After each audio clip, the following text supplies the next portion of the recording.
Hello, I'm Matt. And I'm Keith, and in this one we'll be talking about our woodworking unpopular opinions. We hope you enjoy the podcast.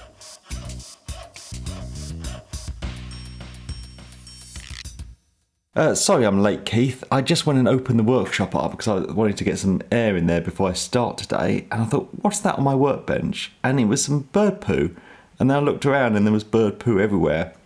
So during the night, a bird must have got in there because I'm pretty sure I didn't lock one in. I would have noticed. And it's got out, but I just had to get that all cleared up. And now it's all drying before I can get into work today. Oh, wow.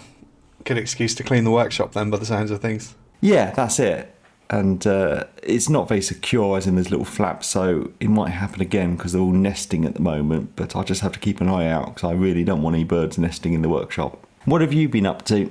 Last week I made a new workbench top to replace the MFT top, all made out of salvaged bits of pine. I still haven't started on the work holding side of things, so the bench dogs and all of that stuff. So I think I'm going to cover that in a separate video because the worktop took quite a long time to put together. So I'm imagining that being a 10-minute video already kind of thing. How about you? What have you been working on? I think with the garden room, I'd got up to the roof and then I went home and I made the windows and the doors and then I went and fitted them. So I've only been back home a couple of weeks and I was planning to give my bathroom a little refresh, just a lick of paint, but it turned into a massive job, as in the paint needed stripping off the walls because it was flaking off and filling holes, and holes had been filled with expanding foam, so I had to dig all that out. And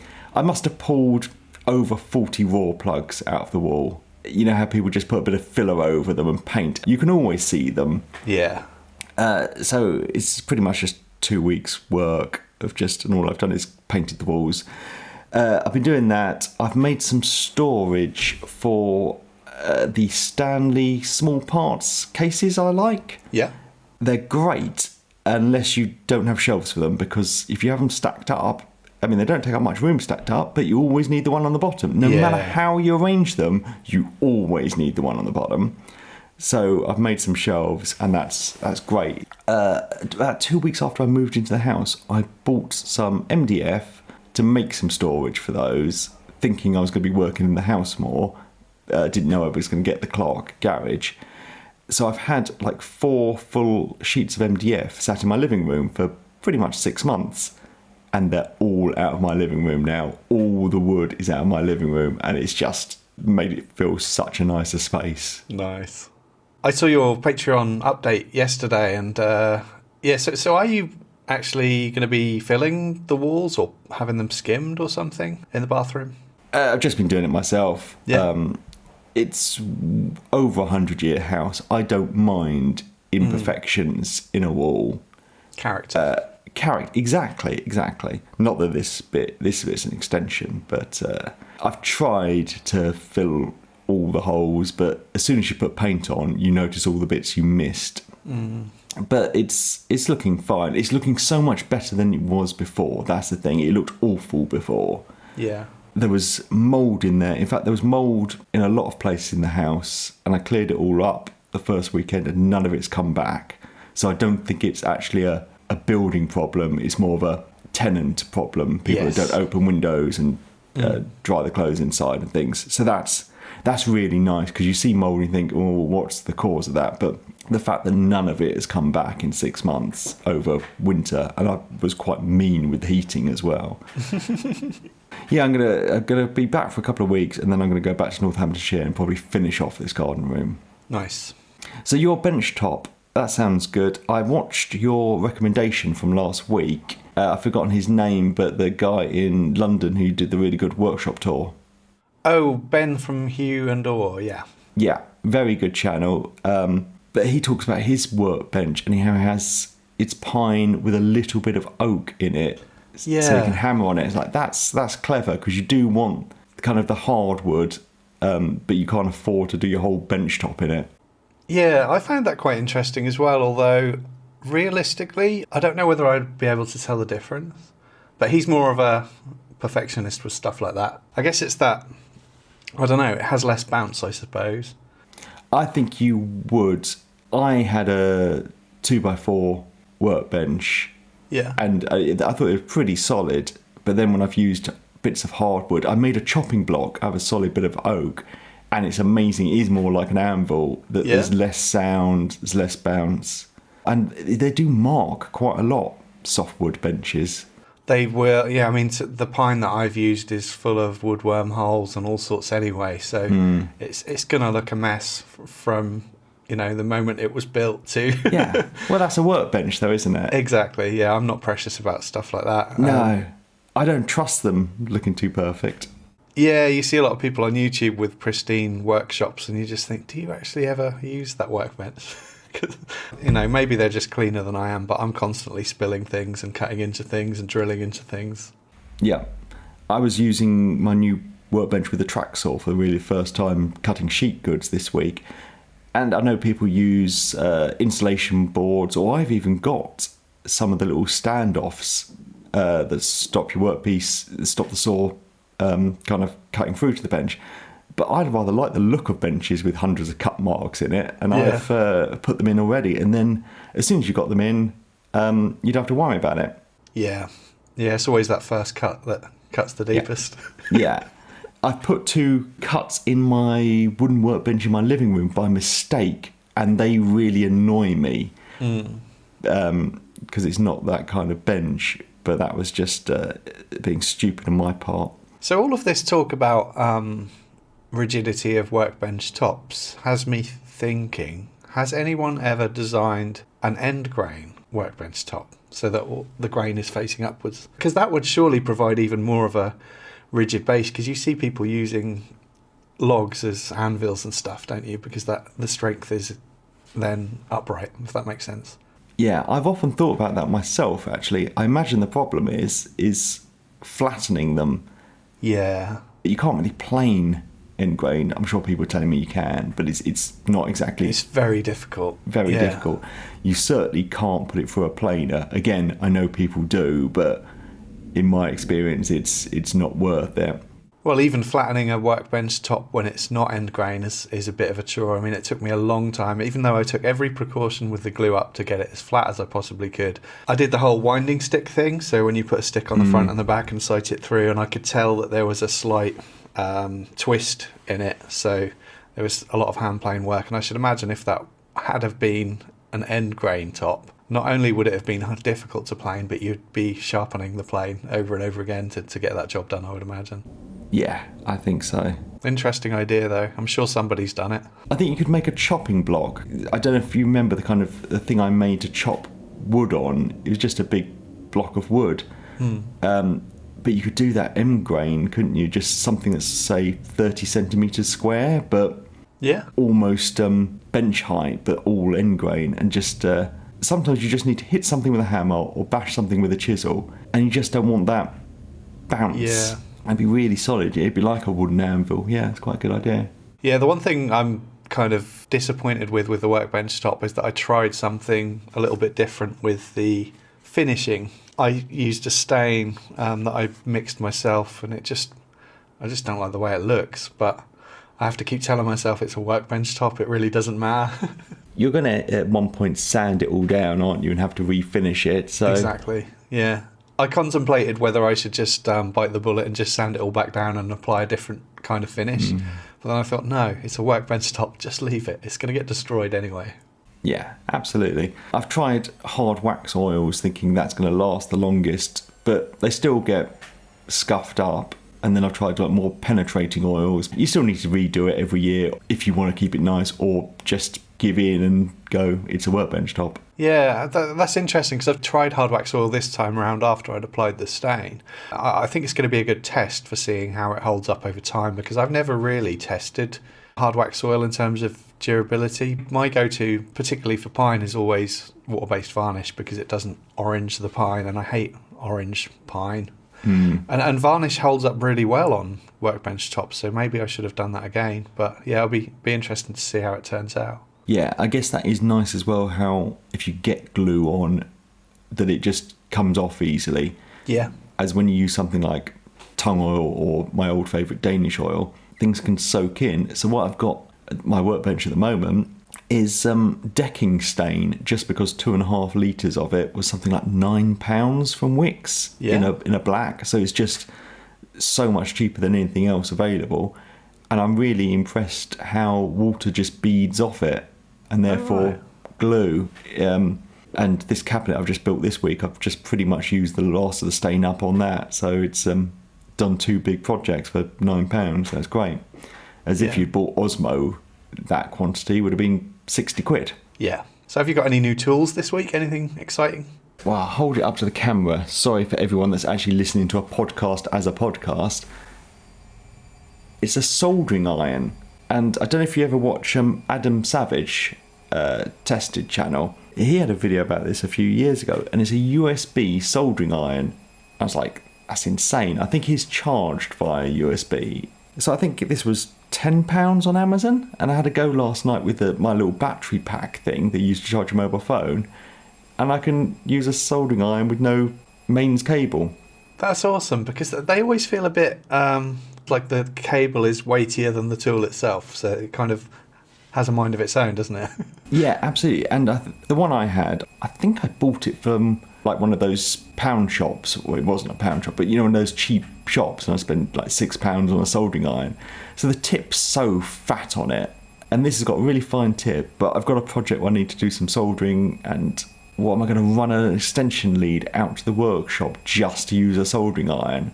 So not an expensive thing. Are you allowed to talk about your new tool yet, or is it still embargoed? Yeah, still embargoed, unfortunately. But I do have a few new bits. One that I had actually when we recorded the last podcast, but I completely forgot I had it, was the Vaunt work platform from ITS. That was really useful during the window project. And I think it's going to be one of those things that I just grab around the house a lot. Working on a stepladder is a little bit dubious sometimes, especially when you're leaning over. So, yeah, that work platform's been a bit of a revelation for me.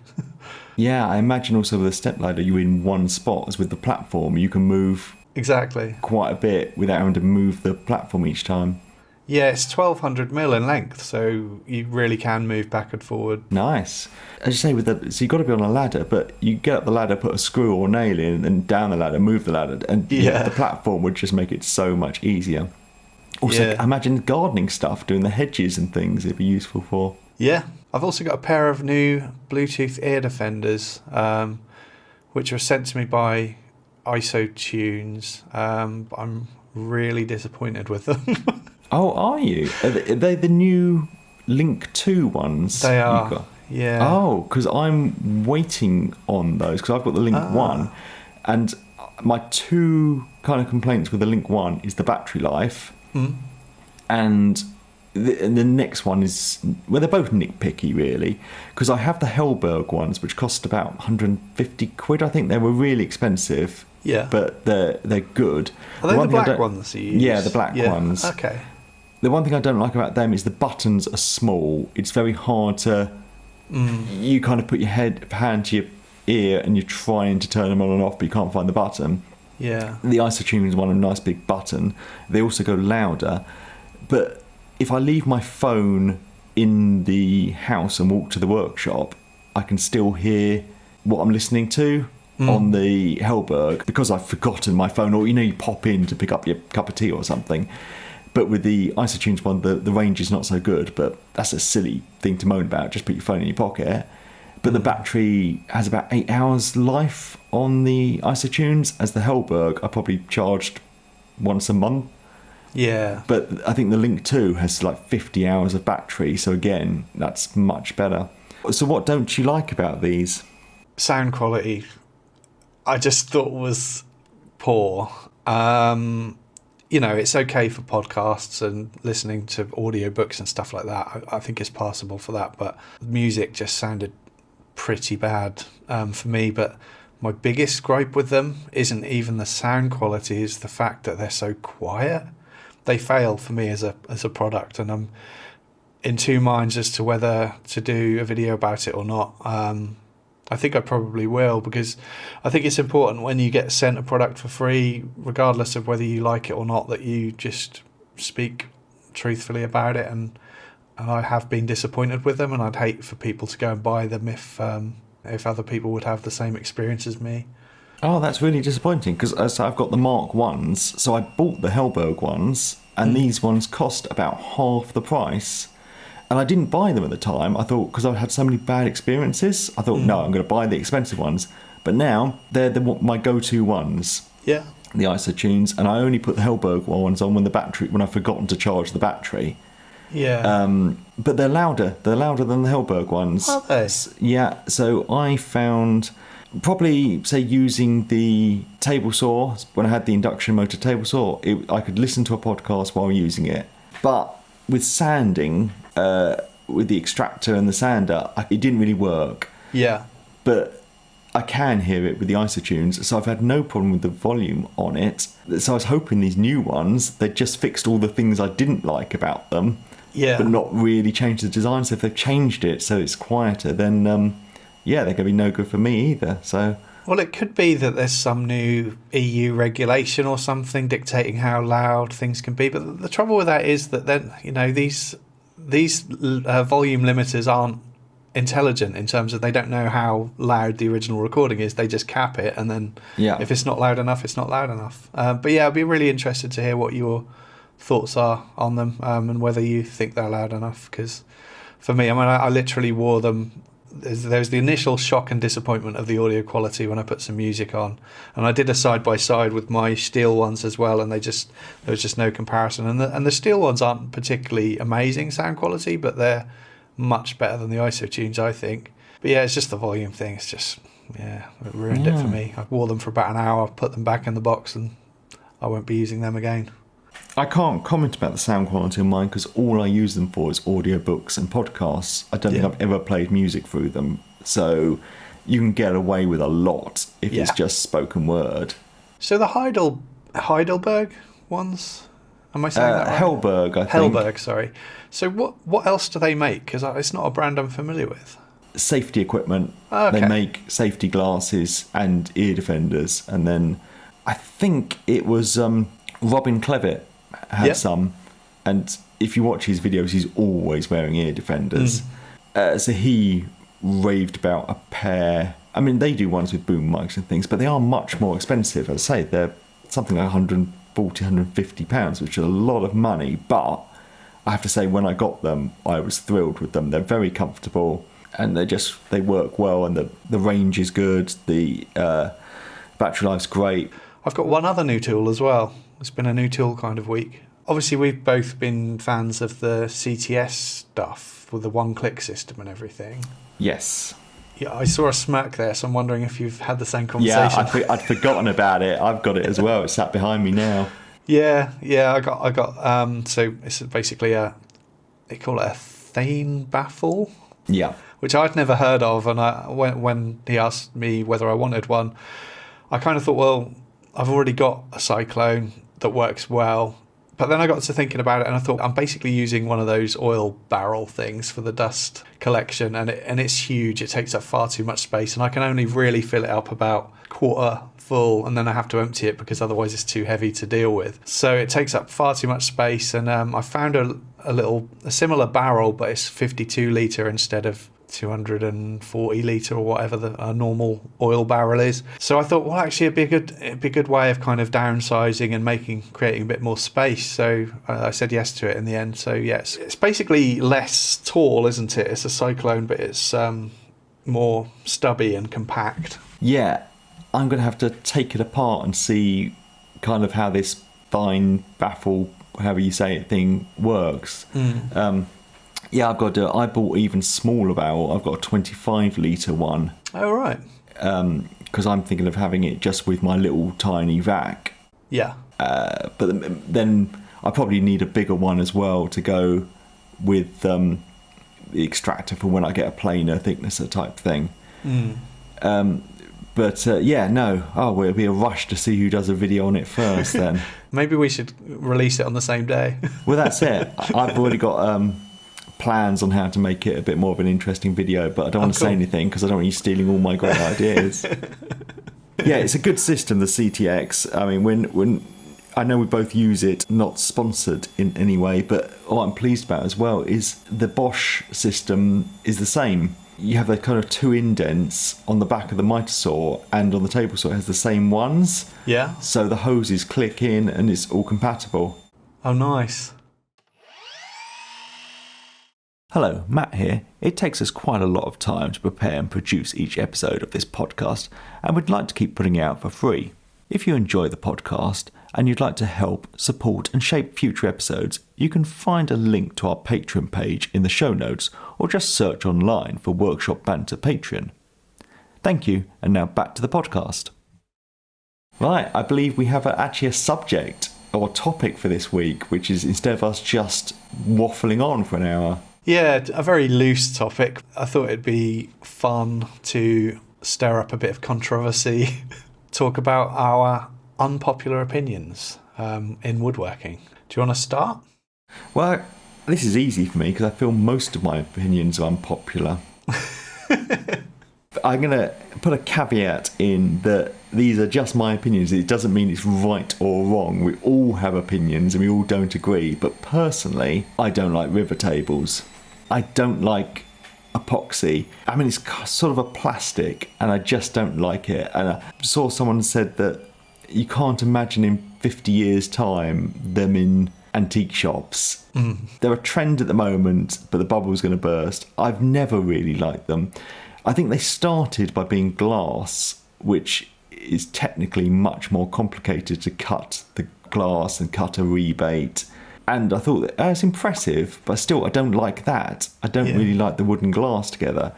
But the whole river thing, the epoxy, I think is pretty hideous in my opinion. I have used epoxy tinted black to fill cracks and things, and I think that works quite well. But I don't want to make a river table. I don't want one in my house. I don't like the environmental implications. I mean, both of us are quite big on reclaimed materials, and then to put all this chemicals and plastic into something is not my thing at all. Yeah. Are you going to tell me you love them now and your house is full of them? No, I'm not actually. It's going to be interesting to see whether we agree with each other on these things as well. My gut feel is we probably will, because I mean I agree with you on that one as well. I think sometimes resin work can be done in a way that looks really beautiful for what it is. I completely agree with you. It's just not to my taste. It kind of looks tacky to me. I think they're going to be looked back on as something that was a bit of a fad, possibly. I mean, saying that, I have an idea for a tabletop that's going to use epoxy. So I'm a complete hypocrite. Yeah, that's the thing. Well, I guess that, but I don't think I particularly like the thing. I just think it's a cool idea. And when you're a YouTuber, sometimes you do things because you think they're going to be an interesting idea rather than it's something you actually want. Yeah. Not that I ever really do that. I pretty much only make things I need or want. But yeah, okay. Go on, give me one of yours then. Okay, so I should caveat this as well. Just to We be don't on the want to safe fall side. out with everyone, do we? Don't want to alienate people or upset people. Pocket hole joinery. So the caveats are it's a quick and easy method of joinery. I think that's a good thing. It's a good way of people getting into the hobby, I think. It's strong enough for the vast majority of applications. I say that without having tested them, but I've seen people do tests and things like that. And they are impressive in terms of their holding power. And they can be plugged, so obviously that's an advantage in terms of making them look a bit tidier.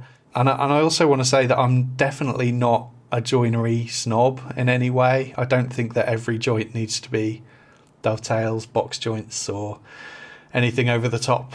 Things just need to be strong enough for whatever application you're using them for, unless it's kind of some more showy, fine furniture piece where you might want to, just show off your skills. And I've thought long and hard about what my problem is with pocket holes, because like I say, they are good in many ways, but it's purely just the aesthetics for me and how they look like a kind of hack in a way. That's just the impression that I get when I look at them.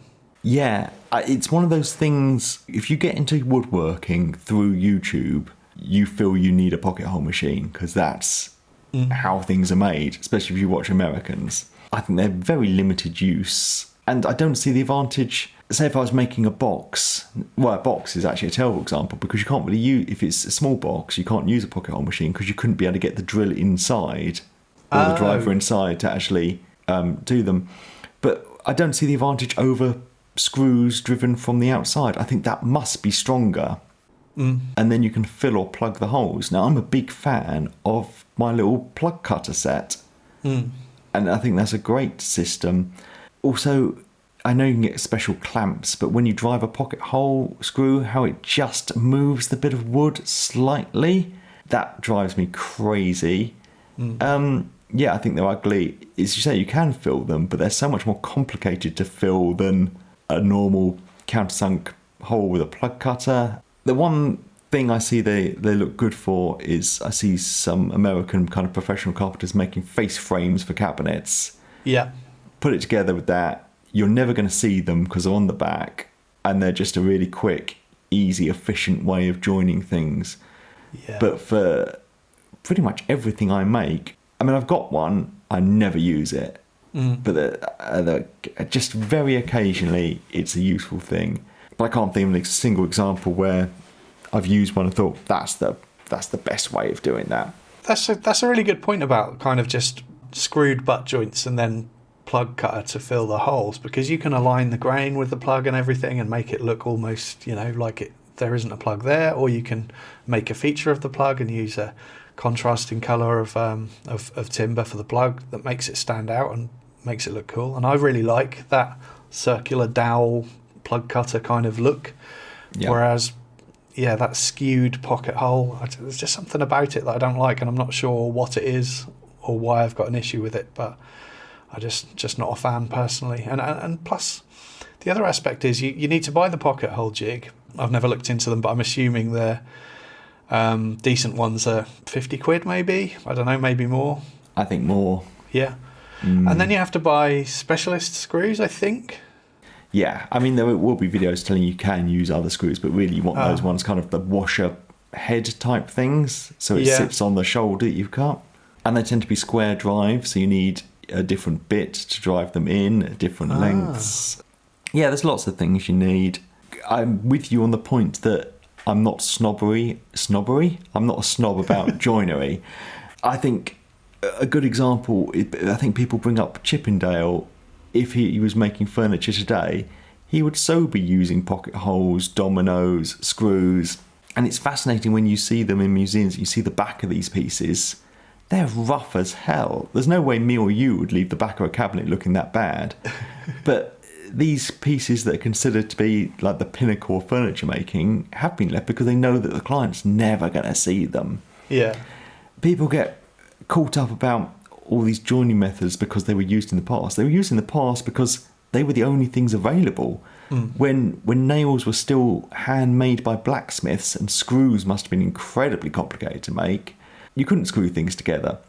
There weren't dominoes. Hide glue's much simpler things. And technology's moved on, and there's no harm in using technology. And actually, when you see people that are professional cabinet makers, they're not hand cutting mortars and tenons because they need to make money. They're using these other systems because they're a time efficient way of doing it, and they're absolutely more than good enough for the job. Yeah. I've just had another thought about being a hypocrite. Go on. My workbench top. Guess what I used to secure that to the frame? I was going to use that as an example. I think it's quite good for doing tabletops. I don't have a pocket hole jig, but I just drilled an angle hole up and stuck a screw in there to secure it down. So there I am dissing them, and I've used them. Oh, well, I'm a hypocrite as well, so that's fine. I think this is going to be a pattern going through this. It could be, yeah. What else have you got then, Matt?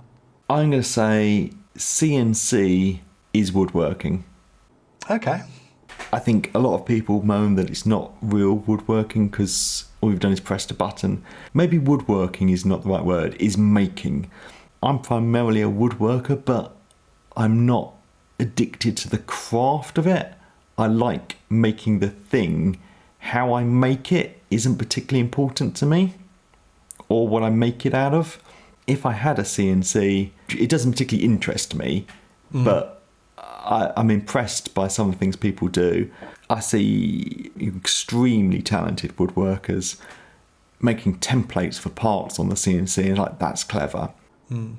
But yes, I'm saying it's real woodworking, but then I don't want one. I was offered quite an expensive one by a company, but they wanted me to make a video every month or something. Like, I just can't think of that many projects that I would use it for.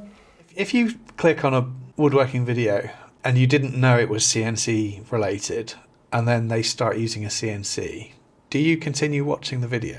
I follow very few channels that use them, but it's boring to watch. Yeah, that was going to be my point. Although saying that, I still watch every single Frank Howarth video from start to finish, and he uses the CNC an awful lot, but he has a way of showing it in the video that isn't boring. I don't know how he does it, but it's with his whole storytelling that he does. I completely agree. CNCs make terrible YouTube videos. It doesn't mean that they're not good at woodworking. Absolutely right. In fact, the project that I'm going to do this afternoon, I want to cut the word badger into a piece of wood. Now, if I had a CNC, I would absolutely do that on the CNC. It would do it so much better. I'm quite worried about freehanding because I think I'm going to do a terrible job. And I think it's going to be messy, and it's going to be boring, and it's going to be frustrating. If I could just type that on the computer, have it exactly the size I want, and press start, I would do it. I have no problem with CNCs whatsoever. One thing I think people, I don't want to say do wrong because that's totally the wrong word, but I see a lot of people, say you're making a coffee table, because that is the go-to woodworking project, and people use a CNC and they cut every single part on it out of ply.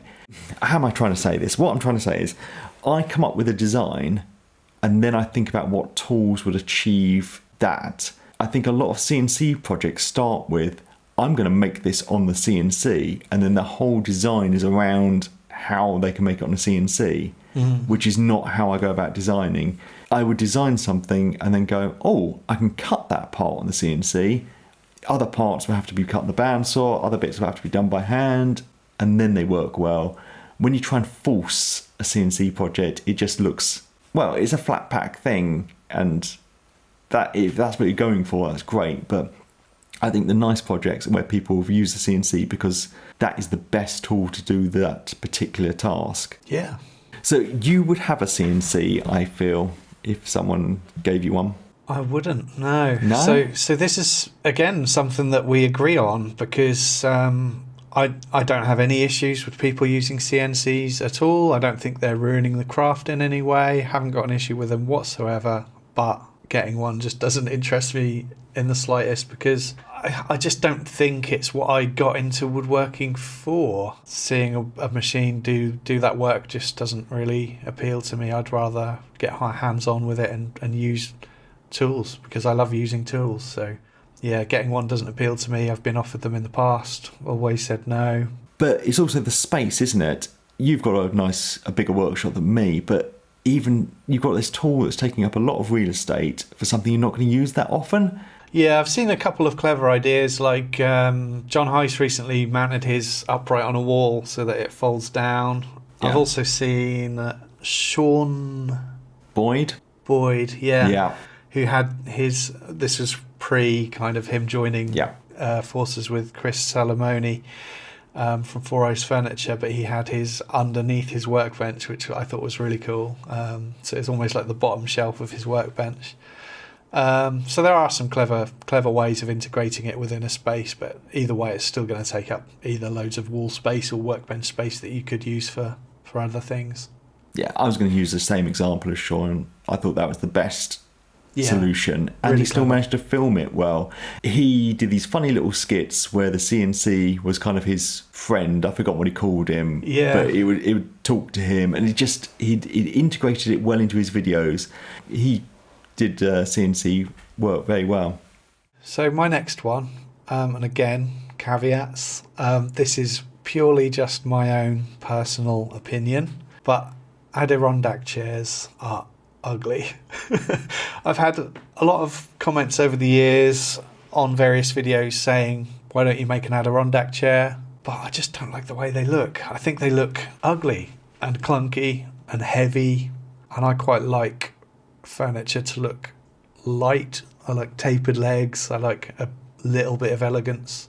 Certainly not everything that I design and make fits into those categories, but yeah, Adirondack chairs I just don't like the look of. So a little bit of background. Los Angeles interior designer John Linden was the creator of the Adirondack chairs, and the big appeal for them apparently is that they're often more comfortable than other types of lawn chairs because of their contoured design, making them easier to recline in. I think they're quite sloped back, aren't they? So you're in quite a laid back position. So yeah, I'm sure they're very comfortable to sit in, but I just wouldn't ever make one because I just don't like how they look.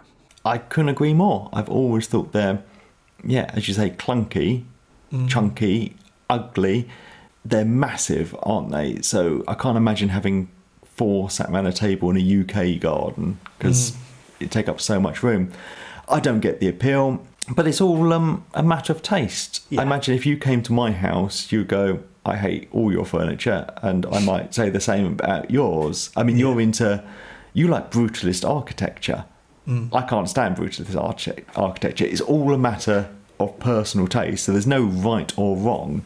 But yeah, so many people over the years said, why don't you make one? It's like, also, there must be 200 videos on YouTube about making one. They must be the most made chair. I've got a garden chair project coming up. Ah, okay.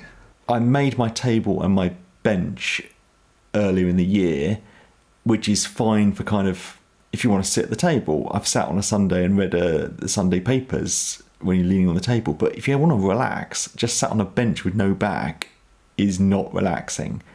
I want something more I can lounge in. So I've actually got 2 kind of ideas. So I was going to make a pair because occasionally I might have a guest. But then I thought, oh, why make 2 exactly the same? I've actually got 2 different ideas. So that can be 2 videos and 2 different chairs. So I don't know if I'll make them both this year, but one I'm going to do because I quite want to actually sit in the garden and enjoy the summer. So no guests allowed around yours until next year then? Maybe the year after. I don't want to rush things. Chairs are, one of the more challenging woodworking projects. Particularly in terms of design, I find, because I remember when I was taking part in the Carl Pope Woodcraft Builder Chair Challenge that he did last year or the year before, and I spent ages on SketchUp trying to come up with a design that I felt would A, function as a chair, and B, appeal to my taste in furniture. It took a long time, and I'd be interested to see what you come up with. Well, mine is achingly simple. I reckon you could probably build it in a day. Yeah? And I think the CNC would be really good. I think the CNC is good for things like chairs, actually, because the parts need to be precise. Yeah. And mirrored. Yeah, but chairs are complicated. Yeah. I can't think if I've ever made a chair. I can't think now. I don't think I have. But this is, when I say it's a chair, it's more of a lounger. I put down hand tool woodworking, but I've also, just because you mentioned it earlier on, was the perfect workshop thing. You know how there's ones that look like operating theatres? Yeah. I cannot get my head around it. Okay, I'm going to go with hand tools. Right, so another one which I'm going to be a hypocrite about is hand tool woodworking. I was never particularly interested in hand tool woodworking, and then I moved to this house, working in the living room. I did a couple of projects which were nearly solely hand tool woodworking, and I really enjoyed the kind of quiet, slow process and learning a new skill. And I want to do more of it. But I think it's the people that are just don't consider it woodworking or true craft unless it's solely hand tools, which I find bizarre. As in, I give Chippendale an example again. They use hand tools. If Chippendale was still going today, they would have CNC machines, 4-sided planers. They would have all the machines to make life easier. This is a Jimmy DeResta one. I see the hand tool woodworkers, but they have flat screen TVs up on their workshop, and they take their car to work. They're not using horse and trap because that's the only true way to travel. And you don't use this system anything else in your life, I feel. I'm a professional chef. I have a food processor. I don't just chop everything by hand and put it through a moulie. Yeah. I think it's with the pocket holes again. There's no one right way of doing things, and so I feel I like hand tools. I like machines. There is anyone that says this is only one way of doing something, I don't like. That's my rant. Yeah, that's an interesting one, because I think if somebody's just using hand tools because that's the process they enjoy, more power to them. But there is an element of, I guess, snobbery sometimes with, looking down on those people that are using any form of machine. Yeah. The hand drills, the ones with the windy thing, and you just think, just use a drill. Yeah. I mean, I enjoy watching Paul Sellers' videos, but I don't think he's looking down on anyone. I think his whole stick is he's teaching you how to use hand tools, and I watch it to learn how to use hand tools to incorporate them into my other kind of processes and skills. Yeah, it's a good example, Paul, actually, because he's got a bandsaw, hasn't he? And he's got a cordless drill, and he uses machines, but they very much complement the work that he does with hand tools. Yes, yeah. I think you can get machines that cut dovetails, but they always look like machine-cut dovetails. Oh, it's my front door. Okay. Who's that?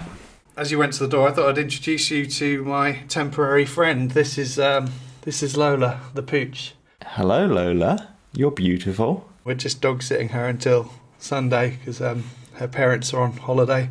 But yeah, she's an absolute delight. She's a really good dog. Are you tempted to get another pet? We definitely will at some point. Just feels a bit too soon after Dylan, really. But at the same time, not having a pet is just horrible. So it's been really nice having her around the house. So who is at the door? New tool? It is a new tool. Ah. It's some dogs with guide rail attachments for Bosch rail from Axminster. So I've had my hand tool woodworking. I think you've got one left. So this is something we've touched on in other podcast episodes. And it's that you don't always get what you pay for. Often you do get what you pay for, but not always. And I think there are certain tool brands, finishing brands, adhesive brands that are relying solely on good marketing for products that are no better than the cheaper stuff that you can buy. So examples of that: woodpecker tools, the nice red squares and accessories. Every review I see of a Banggood Chinese version of those tools is every bit as accurate and as well machined as the woodpecker tools, and I think they really charge a premium for what they do. I'm sure they're lovely tools, but I just think they rely more on marketing than actually reputation and making great things. Osmo. The thing that Osmo have got going for them is the fact that they have this huge range of finishes, which I think is really good. But I think if you just want a standard hard wax oil, you can get just as good a product elsewhere for less money. And Gorilla Glue is another example. I think again, very good at marketing, and even Type Bond. Yeah. Although, to be fair, I think some of the glue tests I've seen recently have shown that Gorilla Glue do actually outperform. Much to my surprise, they do actually outperform some of the cheaper glues. However, it's by such an insignificant amount that you just think, well, okay, so it might be 4% stronger than the glue that's £5 cheaper, but the glue that's £5 cheaper is going to be every bit strong enough. I have a bit of a problem with Gorilla Glue just because of how they've been successful and expanded. I think has caused a problem in kind of understanding their product range. They started with like the PU glue. Everyone thought Gorilla Glue sticks anything to anything, but now they have Gorilla Glue Super Glue, Gorilla Glue Wood Glue. But I know my parents have bought seen Gorilla Glue and thought, oh, it sticks anything to anything, but all they've bought is PVA wood glue. And so that's really, you can't stick something to your wall with that. Yeah. So I think, I guess they don't do that marketing anymore, but when they only had one product, you associated Gorilla Glue with being able to do everything. But now you see this big Gorilla Glue label on lots of different products that are actually quite specialist. I see they've kind of got a bitumen paint they're marketing at the moment for filling holes in shed roofs and things. Yeah. But to your point, I've just bought a 5-litre tin of blackjack bitumen paint. I think it was £20 for 5 litres. As Gorilla Glue do these little, 500ml, 750ml ones for 15 quid. And I imagine it's very similar stuff. Yeah. But it's name recognition, but also maybe if you've got a small repair, you just don't want 5 litres of the stuff. I just feel like companies like Gorilla Glue market themselves to people who don't really know better. So they rely on that kind of, somebody being in a shop looking at a range of products and thinking, oh, I've heard of Gorilla Glue, we'll get that, that'll be the strongest kind of thing. That's how they make their money, isn't it? Yeah. No, well, I did it when I started. I think I probably bought some...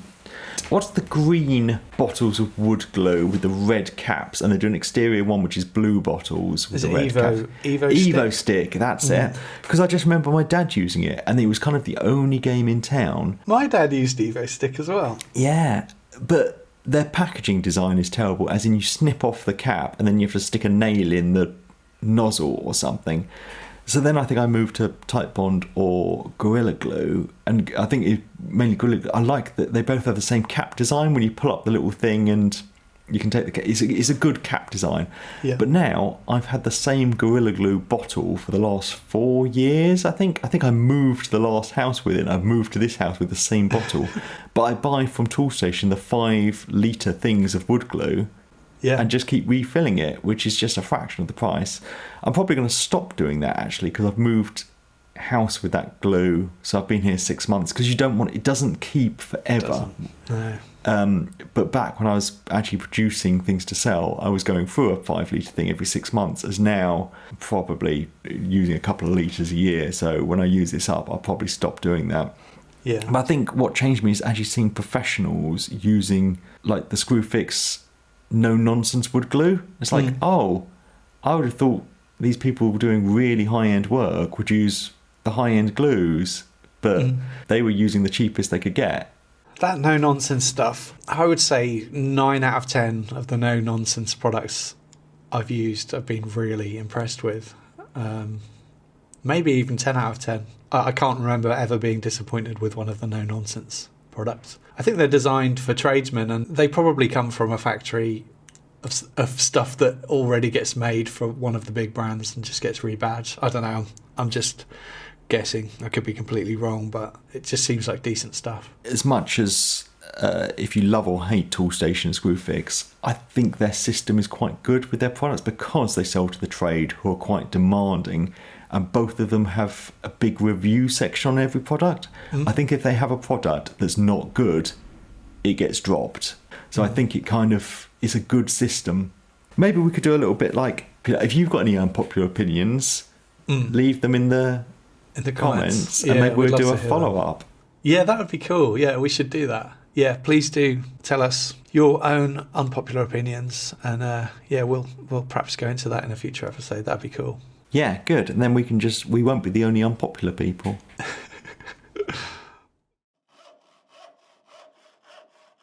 Do you have a recommendation which will be popular this week?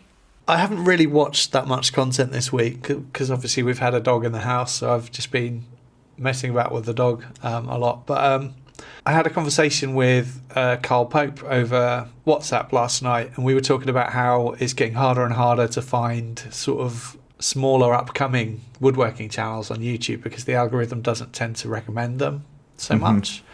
So, I get recommended the same big YouTube creators over and over again, and it's usually Blacktail Studio or Mike Farrington, and I want to kind of find the upcoming channels, the ones that I can relate to a little bit more, who aren't making $12,000 epoxy tables and stuff like that.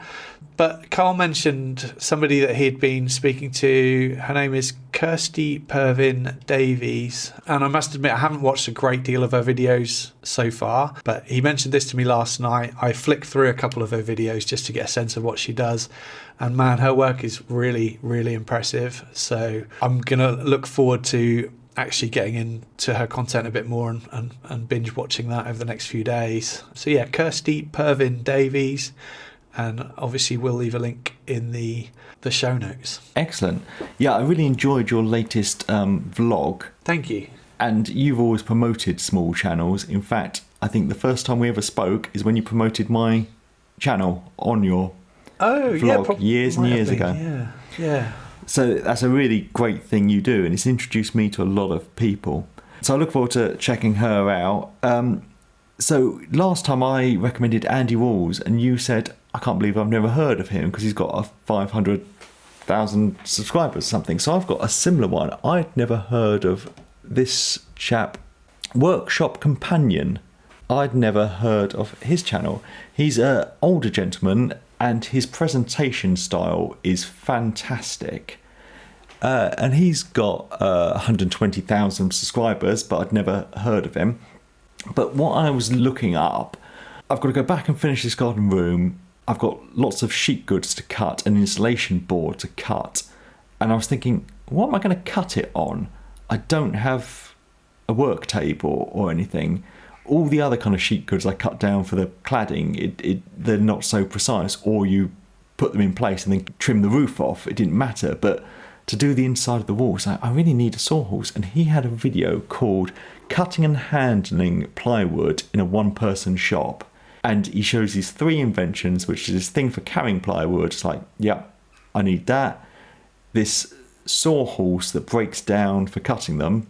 And this lifting method for getting sheet goods on the bench. Genius. It's just, it doesn't go into depth on how to make it, but if you're good at making things, you can kind of just look at it and work it out. But he sells plans, and I looked at his plans, and I think they were like $2.99 or something for the plans to make all 3 things. It was just such a ridiculously cheap price. Why would you not kind of buy them if you wanted to make it?